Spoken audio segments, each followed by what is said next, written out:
Selamat pagi untuk kita semua, salam dan bahagia. Perkenalkan, nama saya Edel Trudis Dolores Ago'o, CGP Angkatan 10 dari Kabupaten Nagekeo. Pada kesempatan ini saya akan melakukan praobservasi terhadap salah satu rekan saya di sini.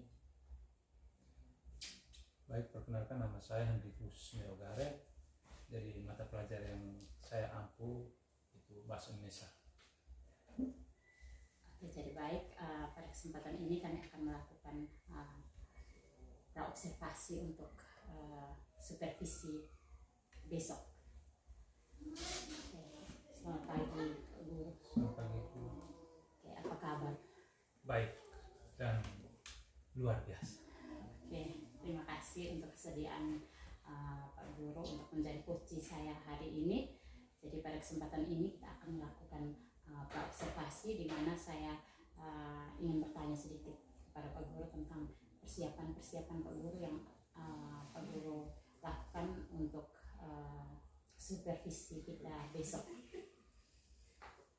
Oke, jadi baik Pak Guru, untuk pertanyaan pertama saya di sini, untuk pembelajaran besok, apa yang menjadi tujuan pembelajaran yang ingin Pak Guru capai dalam proses pembelajaran besok? Baik, terima kasih. Jadi tujuan pembelajaran yang akan dicapai besok kan masuk pada materi tentang teks deskripsi. Jadi di situ kita menggunakan metode diskusi dan pemecahan masalah. Jadi hal yang ingin kita tempuh atau yang mau kita ukur besok tentang bagaimana peserta didik bisa menyimpulkan dan menganalisis struktur dan kebahasan teks deskripsi. Oke, jadi baik Bapak, materi besok mungkin Bapak akan mengajarkan tentang teks deskripsi dan tujuan pembelajaran yang ingin dicapai, peserta didik diharapkan mampu menyimpulkan dan menganalisis struktur ya, dan kebahasan teks deskripsi. Oke, mungkin untuk mencapai tujuan pembelajaran yang Bapak sudah siapkan di sini, apakah ada alat dan bahan yang menjadi sumber belajar yang sudah Bapak siapkan, yang Bapak siapkan? Yang mungkin menjadi alat dan bahan yang disiapkan itu pertama LKPD, dan kedua pasti buku sumber dan juga proyektor dan LCD. Oke, jadi baik Bapak, di sini Bapak menyiapkan LCD, proyektor, dan sumber LKPD, yang pastinya ada LKPD ya Bapak. Oke, mungkin Bapak bisa ceritakan secara garis besar tahapan-tahapan pembelajaran yang akan Bapak sajikan besok. Baik, untuk tahapan-tahapan yang akan dilewati, yang pertama pasti tidak lupa kita mengawali sebuah kegiatan pembelajaran pasti diawali dengan doa. Diawali dengan doa. Terus yang berikut kita menanyakan tentang perasaan atau ini keadaan siswa pada saat itu. Apakah mereka semua dalam keadaan sehat, siap untuk menerima KBM atau pembelajaran pada saat itu, ataukah mungkin ada hal-hal lain sehingga kita bisa mengetahui berarti siswa tersebut dia secara tidak langsung pasti dia tidak akan bisa untuk menerima pembelajaran pada saat itu dengan baik. Terus yang kedua, mungkin kita bisa membangun minat dan semangat mereka dengan menggunakan permainan-permainan atau aktivitas. Terus yang berikut baru kita membuat atau mengisi absensi siswa dan seterusnya. Lalu masuk pada kegiatan inti, pasti yang pertama kita menjelaskan dulu tujuan pembelajarannya yang akan ditempuh atau yang akan kita capai pada pembelajaran kali ini. Terus yang kedua pasti kita akan menanyakan sebuah video atau gambar-gambar ya tentang ini pemandangan atau hal-hal yang menarik ya. Terus kita berdasarkan video itu kita menanyakan Kira-kira berdasarkan video atau gambar tadi, menurut kalian, kira-kira setelah kalian melihat gambar video tersebut, apa yang kalian ketahui dari gambar video tersebut? Dan selanjutnya baru kita bentuk mereka dalam kelompok-kelompok diskusi, sehingga dalam kelompok itu mereka bisa berkolaborasi, bekerja sama bersama teman-teman. Ya, mungkin itu strategi yang Bapak sudah siapkan, langkah-langkah atau tahapan-tahapan yang Bapak sudah siapkan, yang sudah tertuang mungkin dalam modul ajar Bapak. Kira-kira menurut Bapak dari materi ini, dari materi yang akan Bapak sajikan besok, apakah ada materi yang dianggap sulit kan? Ya, kalau yang menjadi sulit itu ketika sudah sampai di level-level coach, dalam arti pada pembelajaran kali ini kita sudah masuk di tahap menyimpulkan, mengevaluasi. Kalau yang awal itu kita masuk pada tahap loss, pasti mereka hanya sekedar memahami. Ya. Yang menjadi kesulitan di sini, siswa itu tuh merasa kesulitan di saat mereka menyimpulkan berdasarkan hasil bacaan atau video yang kita tayangkan. Ketika kita menanyakan bagaimana menurut Anda berdasarkan video tadi, Anda bisa menyimpulkan. Nah, di situ yang menjadi kesulitan mereka, karena mungkin menjadi kesulitan yang pertama itu pada peserta didik di sini, siswa rata-rata belum ya membaca lancar, apalagi membaca memahami. Namanya kita menyimpulkan atau mengevaluasi di sini, paling tidak siswa itu sudah bisa masuk pada tahap membaca memahami. Ya, kalau mereka sudah bisa membaca memahami, artinya mereka bisa menyimpulkan hasil bacaan yang mereka baca. Oke, jadi mungkin di sini kesulitan dari Bapak di sini mungkin di mana siswa berusaha untuk menyimpulkan, ya. Sedangkan kemampuan membaca mereka itu masih sangat-sangat rendah, ya. Masih ada beberapa siswa yang belum bisa membaca lancar, sehingga di sini mereka tidak paham apa yang mereka baca. Oke, mungkin untuk kompetensi yang dimiliki siswa di sini, mungkin kemampuan mereka untuk membaca lancar itu masih rendah. Oke, apakah ini menjadi perhatian khusus untuk Bapak dalam pembelajaran kali ini atau bagaimana? Ya, kalau di sini itu menjadi hal yang perlu ada perhatian secara khusus, dalam arti di siswa-siswa yang menurut kita belum bisa membaca lancar atau membaca memahami, dalam arti kita bisa menyiapkan media-media lain. Ya, artinya kita bisa siapkan media pembelajaran yang lain.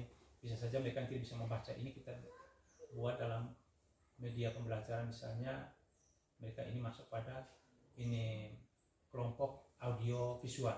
Dalam arti kita tayangkan video berdasarkan gambar suaranya supaya mereka cukup mengamati, terus suruh mereka untuk ini menceritakan kembali, ya, sehingga ini tujuan pembelajaran apa yang kita ingin capai pada saat itu bisa tercapai.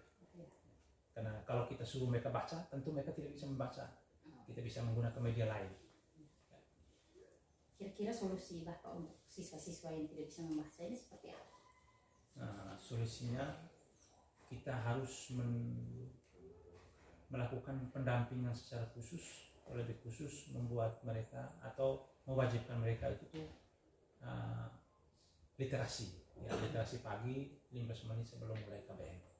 Dan kegiatan literasi ini akan kita lakukan setiap hari, ya, setiap hari, sehingga bisa ini menambah atau bisa ini menggugah hati mereka, atau bisa membuat mereka supaya ini lebih giat lagi, lebih tekun untuk membaca. Karena namanya bahasa Indonesia ini kan semua ini sub materi ini kan berbasis teks. Iya.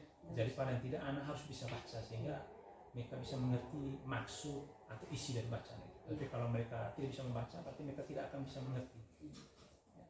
Itu mungkin menjadi tantangan terbesar, ya, untuk mata pelajaran bahasa Indonesia. Ketika anak tidak bisa membaca dengan lancar, otomatis dia tidak bisa memahami apa yang ada di dalam teks atau isi dari teks tersebut. Oke, Bapak, mungkin ini pertanyaan yang terakhir. Kompetensi apa yang ingin Bapak kembangkan dalam pembelajaran kali ini sehingga besok pada saat di supervisi itu kompetensi itu yang menjadi fokus saya ketika saya menilai Bapak besok. Ya, jadi kompetensi yang ingin saya lakukan yaitu dengan menggunakan media pembelajaran yang mendukung pembelajaran berdiferensiasi. Artinya di sini kita menggunakan, kemarin saya melakukan atau memakai metode diskusi. Ya. Artinya dengan diskusi ini siswa lebih banyak mereka terlibat aktif. Mungkin kalau sifatnya monoton, artinya siswa hanya mendengar dari apa itu, mungkin mereka merasa bosan. Tapi kalau melalui media-media pembelajaran yang menarik atau metode diskusi tadi, jadi di situ mereka akan terlibat lebih aktif, ya, lebih aktif dalam ini bekerja kelompok atau lebih bertanggung jawab. Oke, jadi Bapak fokus untuk supervisi atau observasi besok, yaitu ada di media pembelajaran yang mendukung pembelajaran berdiferensiasi. Oke, jadi mungkin Bapak bisa menyiapkan media-media yang menarik atau media-media yang lebih bervariasi untuk level atau tingkat kemampuan siswa.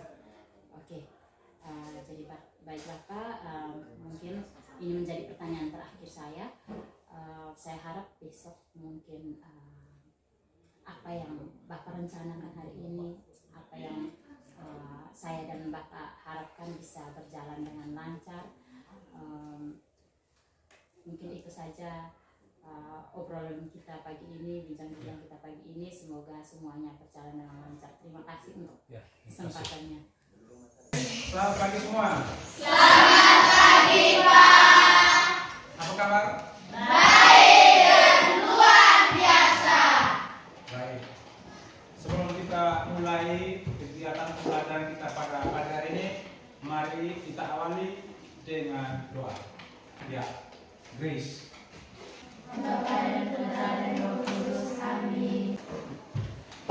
Untuk hari ini semua hadir? Baik, supaya lebih semangat, yang namanya apa? Ice breaking. Sebelum mulai kita ice breaking, supaya lebih semangat dalam mengikuti kegiatan KBR kita pada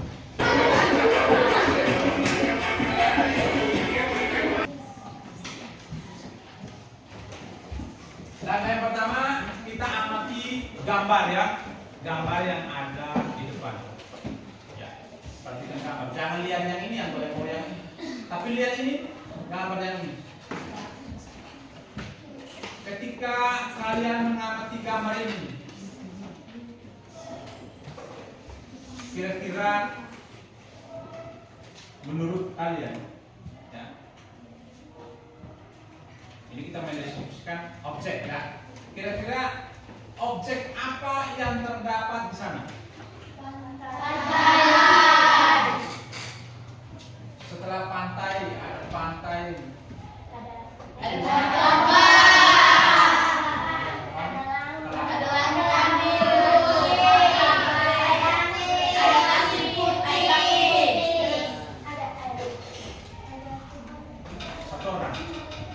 Ya, satu orang pemburu minta. Setelah dia amati gambar ini, kira-kira dia bisa mendeskripsi. Pengembangan deskripsi bagian itu ada berdasarkan ruang, terus ada berdasarkan anggota badan atau anggota bagian-bagian objek, terus ada proses dan juga fokusan.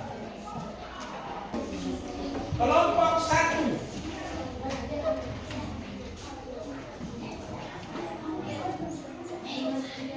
Ya, buka RKPD bagian belakang, yang belakang. Ya, kelompok 1 dia mengerjakan soal di bagian kedua. Menuliskan kalimat yang mengandung kata depan di dan ke berdasarkan teks di depan.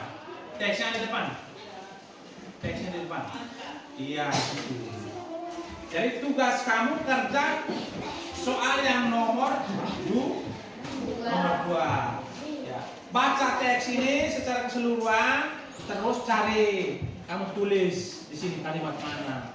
kalimat yang mana yang mengandung kata. Itu kalimat-kalimat itu bisa didapatkan melalui teks yang ada di depan kita tentang Parangtritis. Nah, sudah mengerti seluruhnya? Sudah. Atau belum paham? Sudah. Nanti bahas.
Nanti sebentar ketua kelompok mengumpulkan hasil ya kerja kelompok masing-masing. Mari kita tutup kegiatan pembelajaran kita pada pagi hari ini dengan doa.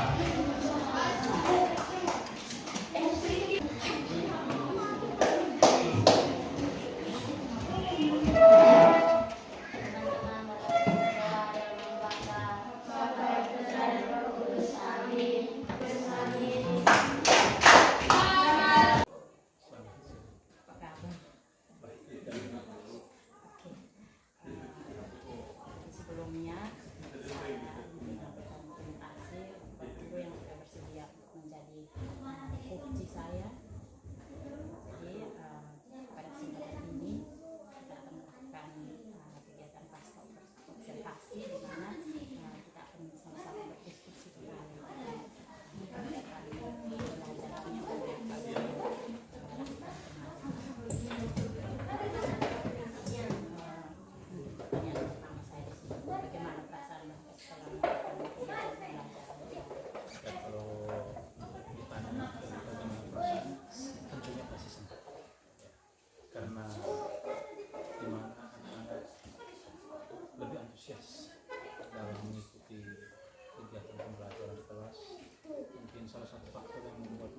merasa senang, antusias itu karena kita menggunakan media pembelajaran, sehingga kesannya tidak seperti monoton. Artinya kita memberikan penjelasan, mereka juga ikut terlibat membaca sendiri media apa yang kita lakukan melalui senang karena anak-anak antusias. Ini menggunakan media-media pembelajaran yang menarik sehingga anak-anak itu lebih aktif dalam mengikuti pembelajaran. Oke, apakah proses pembelajaran kemarin itu sudah sesuai dengan rencana pembelajaran atau alur dari alur yang sudah Bapak siapkan dalam modul ajar? ini pasti sudah sesuai dalam perjalanan sebagai manusia, pasti demikian namanya suatu kesalahan.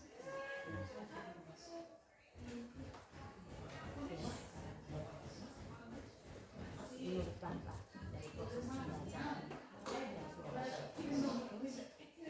Bapak mana bagian yang sudah baik dalam proses pembelajaran? Baik, ini dalam proses pembelajaran yang menurut saya sudah baik itu ketika dalam pelaksanaan di kelas, ketika ini kita melakukan suatu ini atau mengajar begitu, anak-anak begitu antusias terhadap apa yang kita paparkan materi, terus ini mungkin ada beberapa hal yang bisa kita buat supaya mereka itu lebih senang ya, nanti melalui kegiatan-kegiatan permainan ataukah SPV dan lain sebagainya, sehingga bisa memotivasi mereka untuk lebih semangat dalam kegiatan. Jadi kita sebagai guru ketika melihat anak-anak itu antusias, melihat anak-anak itu senang dalam mengikuti pembelajaran kita, itu merupakan suatu kebanggaan tersendiri atau ya suatu pencapaian yang luar biasa ketika kita masuk ke dalam kelas tersebut. Oke, apakah ada kesulitan yang Bapak hadapi dalam proses pembelajaran? Kalau mengenai kesulitan di situ yang saya lihat itu tentang bagaimana kita mengkondisikan anak dalam arti anak di sini yang membuat kita merasa sulit itu tuh mereka terkadang susah untuk kita ajak komunikasi, mungkin antara mereka takut dan kita atau bagaimana di saat kalau kita menanyakan bagaimana dia paham, terkadang dia belum paham, dia juga. Nah, itu yang membuat kita merasa kesulitan. Nah, di saat kita melakukan tes, ternyata dia ini ada yang lain bisa, ada yang lain tidak bisa. Yang tidak bisa ini yang kita mau gali kira-kira pokok persoalan gimana. Itu yang menjadi kesulitan ketika kita mengkomunikasi itu sulit. Ada komunikasi balik dari siswa. Itu menjadi Kesulitan yang Bapak hadapi ini mungkin juga menjadi kesulitan kita bersama ya Bapak ketika masuk di dalam kelas. Ketika kita tanya anak-anaknya diam, mau mengerti juga tidak, mau tidak juga tidak, hanya diam saja seperti itu. Oke, kira-kira ketika Bapak menghadapi kesulitan seperti itu, apakah selain ini Bapak sudah menerapkan beberapa solusi atau ada alternatif kira-kira bagaimana cara mengatasi kesulitan tersebut? Ya, ini untuk mengatasi kesulitan yang pertama itu pasti kita arahkan mereka ini untuk lebih ke diskusi kelompok. Mungkin mereka merasa lebih aktif, lebih rileks itu mungkin ketika mereka komunikasi antara sesama teman mereka. Nah, dari situ kita bisa melihat bahwa sedikit demi sedikit ada perubahan atau tidak. Artinya dalam pengelompokan ini kita lihat tidak, artinya pengelompokan harus kita lihat anak-anak yang pertama itu kita buat pemetaan dulu, yang mampu kita buat kelompok sendiri, yang tidak mampu kelompok sendiri, sehingga mereka yang tidak mampu ada usaha untuk bekerja. Tapi kalau kita buat kelompok yang mampu dan tidak mampu gabung, artinya yang tidak mampu ini mereka hanya sebagai penonton, teman yang lain kerja, artinya mereka tidak ada usaha sedikit. Jadi baik Bapak, mungkin selama ini solusi yang Bapak sudah lakukan di kelas itu sudah sangat-sangat luar biasa ya Bapak, pengelompokan. Di sini pengelompokan tersebut yang kita harapkan dalam pelaksanaan pembelajaran diferensiasi di mana anak itu bisa dikelompokkan berdasarkan kemampuan mereka. Oke, sekarang kita lihat kembali beberapa catatan yang sudah saya buat selama proses pembelajaran supervisi kali lalu. Jadi di sini Bapak yang saya sudah buat catatan itu mungkin yang masih tapi yang masih agak sedikit apa ya belum tercapai lah. Itu mungkin di bagian manajemen waktu. Itu yang menjadi kesulitan kita sebagai guru. Nah, kadang kita terlalu bertele-tele. Jadi itu yang menjadi catatan saya sehingga ada bagian-bagian khususnya kelompok dari modul ajar itu tidak dilaksanakan dalam proses belajar seperti refleksi refleksi. Sebenarnya refleksi itu menjadi satu bagian yang sangat penting dari sebuah proses di mana kita bisa menilai kira-kira proses ini sudah berhasil atau belum. Itu jadi perlu direfleksi kembali. Terus yang berikutnya mungkin saya memberikan apresiasi kepada Bapak ketika dalam proses diskusi. Dalam proses diskusi itu Bapak fokusnya itu lebih ke anak-anak yang kurang mampu. Yang tidak mampu, ada 2 atau 3 kelompok yang dengan kemampuannya itu lebih kurang. Bapak fokusnya di situ. Lebih memberikan pendampingan karena kita tahu sendiri kemampuan anak-anak kita ini sangat terbatas, jadi Bapak banyak memberikan pendampingan di situ. Terus penggunaan media pembelajaran itu sudah sangat baik sehingga anak-anak di sini bisa berusaha